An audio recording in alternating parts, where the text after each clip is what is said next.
오늘도 주님이 주시는 평화가 가득하시길 바랍니다. 레위기 희년제도는 이스라엘 공동체 안에 있는 연약한 사람들에 대한 관심과 배려를 강화합니다. 고대 근동에도 이런 희년제도 유사한 형태의 제도가 있었는데, 이렇게 하나의 법률로서, 왕의 대사면이 아니라 하나의 법률로서 제도화된 것은 아주 특별한 일입니다. 하나님의 종인 이스라엘은 그 누구의 종이 될 필요도 없는 자유인이며, 경제적 빈곤이 자유를 제한할 수 없습니다. 어쩌면 구약의 희년법은 21세기 현대 사회와 견주어도 혁신적인 법률일 것입니다. 39절에서 46절을 보면 종에 대한 규례가 나옵니다. 희년 제도와 희년에 회복할 토지나 가옥에 대한 규례를 주었기 때문에 이제 마지막으로 가난한 자와 종의 회복에 대한 규례를 제공함으로써 희년 제도를 마무리합니다. 39절에서 43절에서는 가난하여 집이나 토지를 팔아 넘기고도 문제가 해결되지 않고 빚을 갚아야 될 경우가 계속되면 결국 가족의 그 이혼을 종으로 보내거나 자기 자신을 팔아 넘길 수도 있었습니다. 이런 상황이 되었을 때 공동체가 어떻게 해야 할지를 알려줍니다. 이스라엘 백성들 중에서 동족인 이스라엘 백성을 종으로 사게 되면 그들을 종이 아닌 품꾼이나 또 동거인으로 대우해야 합니다. 엄하게 부리거나 착취해서는 안 됩니다.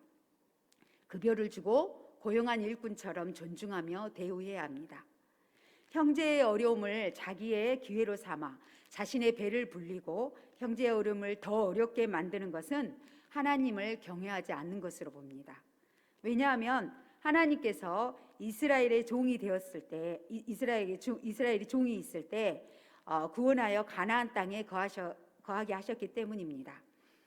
종은 희년까지 주인을 섬기다가 희년이 되면 무조건 자유를 얻게 됩니다.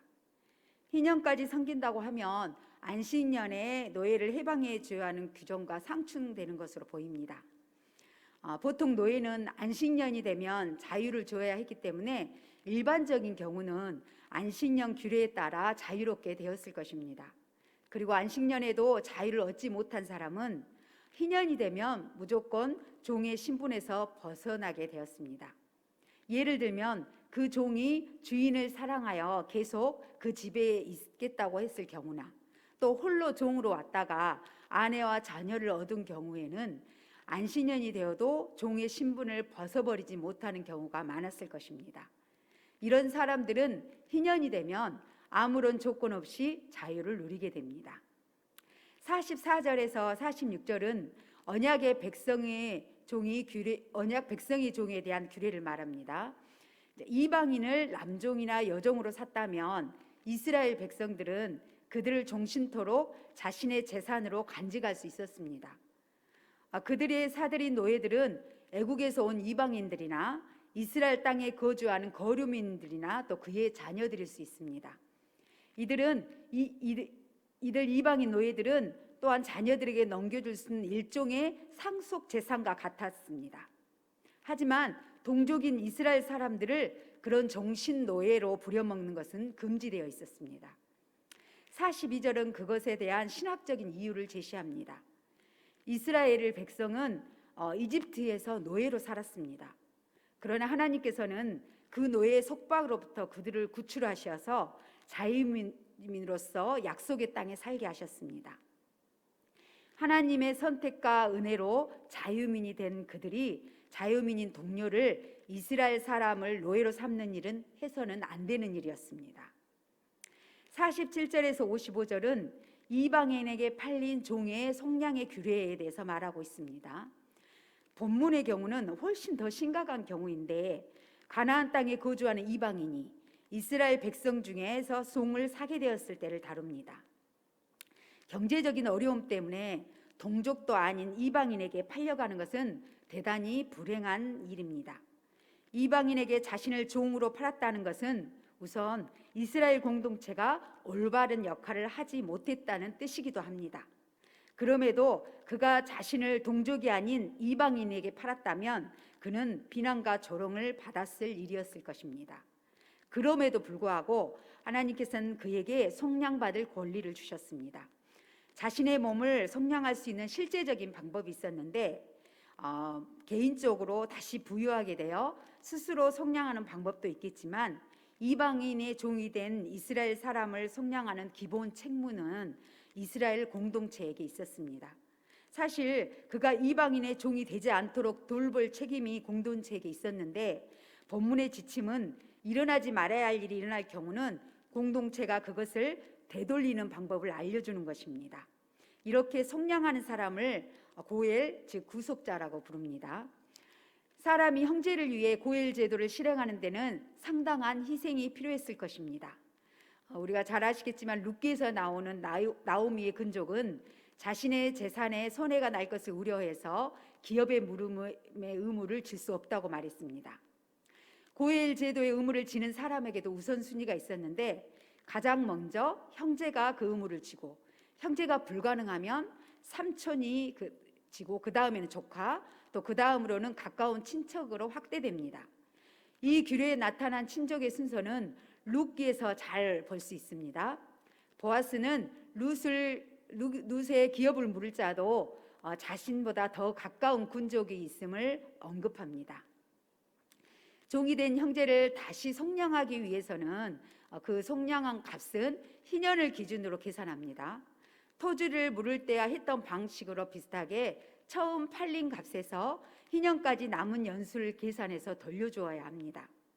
27장에서 언급한 같이 사람마다 나이나 노동력에 따라 차이가 있기 때문에 그 값은 다를 수도 있지만 본문에서 그 부분을 강조하지는 않았습니다.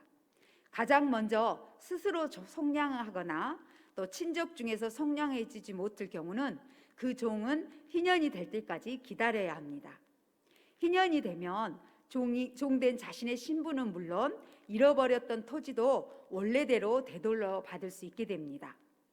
율법의 정신은 이들이 자유하게 되어 집에 돌아갈 때도 풍성하게 쥐어서 보내는 것입니다. 이들이 다시 가난 때문에 종으로 전락하지 않도록 하는 것이죠.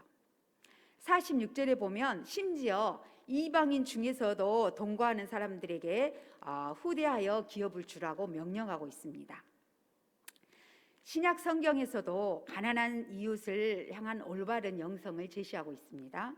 우리가 야고보서 2장 14절에서 17절은 믿음은 행함을 통해서 나타나는데 이웃이 헐벗고 있는데 도움을 주지 않는 것은 곧 죽은 믿음이라고 말하고 있습니다. 야고보서 1장 27절에 보면 참된 경건은 고아와 가부를 그 환난 중에서 돌보고 또 자기를 지켜 세속에 물들지 않게 하는 것입니다. 이런 희년의 정신이 절정에 이른 것이 바로 예수 그리스도께서 이 땅에 오신 것입니다. 누가복음 4장 18절에서 19절에 보면 예수님께서 설교하실 때 이사야 61장 1절에서 3절을 인용하십니다. 여호와께서 기름을 부으사 가난한 자에게 아름다운 소식을 전하게 하시고 마음이 상한 자를 고치시고 포로된 자에게 자유를, 갇힌 자에게 노임을 선포하십니다. 이런 점에서 예수님의 오심은 갇힌 사람들에게 참된 자유의 길을 제시한 것입니다. 이 사실을 명확히 이해했던 사도들은 오순절 성령 강림 사건 이후에 자신들이 메시아로 말미암은 종말 공동체라는 것을 인식했습니다. 그래서 역사상 처음 나타났던 예루살렘 교회는 모두 자신의 소유를 자신의 것이라고 주장하는 이가 없었고, 자신의 것들을 팔아 가난한 이웃들에게 나눠주는 유무상통한 공동체를 이루었던 것입니다. 이런 점에서 교회 공동체로서 우리가 선포하는 복음은 희년 복음인 것입니다. 사로잡힌 자들에게 자유와 해방을 선포하는 종말론적 희년은 예수 그리스도께서 오셔서 이루셨고, 예수님이 다시 이 땅에 오셔서 새 하늘과 새 땅을 이루실 때 참되고 온전한 희년을 경험하게 될 것입니다. 이 종말론적 소망을 가진 사람들이 모인 교회 공동체는 희년 공동체로서 우리 곁에 있는 가난한 이웃을 돌보고 섬기는 공동체적 책무를 온전히 감당할 수 있어야 됩니다. 이스라엘은 종된 데서 해방된 하나님의 자녀들입니다. 그러니 형제들을 종으로 삼아서는 안 됩니다.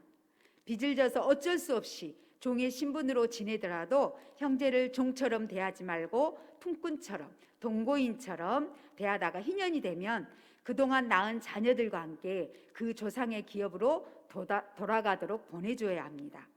이것은 노예 제도가 아니라 구율 제도입니다. 종들은 노예 신분일지라도 자유롭게 사회 일원으로서 살게 해야 합니다.